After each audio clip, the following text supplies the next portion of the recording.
ఇస్రో కొత్త చీఫ్గా నారాయణ్ ఈ నెల 14న బాధ్యతల స్వీకరణ. భారత అంతరిక్ష పరిశోధన సంస్థ ఇస్రో కొత్త చైర్మన్గా డాక్టర్ వి నారాయణ్ నియమితులయ్యారు. సంస్థకు ప్రస్తుతం నాయకత్వం వహిస్తున్న ఎస్ సోమనాథ్ నుంచి ఆయన ఈ నెల 14వ తేదీన బాధ్యతలు స్వీకరిస్తారు. ఈ మేరకు కేబినెట్ నియామకాల కమిటీ నిర్ణయించింది. ఆయన 2 ఏళ్ల పాటు ఈ పదవిలో ఉంటారు.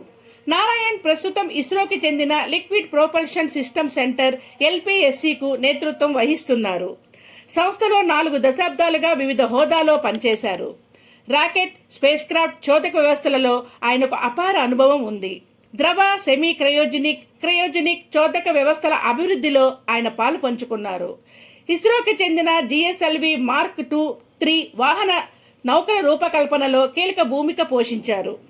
ఆదిత్య L1, చంద్రయాన్-2, చంద్రయాన్-3ల చోదక వ్యవస్థల అభివృద్ధికి ఆయన కృషి చేశారు. నారాయణ్ స్వస్థలం తమిళనాడులోని కన్యాకుమారి.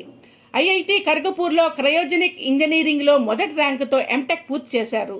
2001లో ఏరోస్పేస్ ఇంజనీరింగ్లో PhD పూర్తి చేశారు.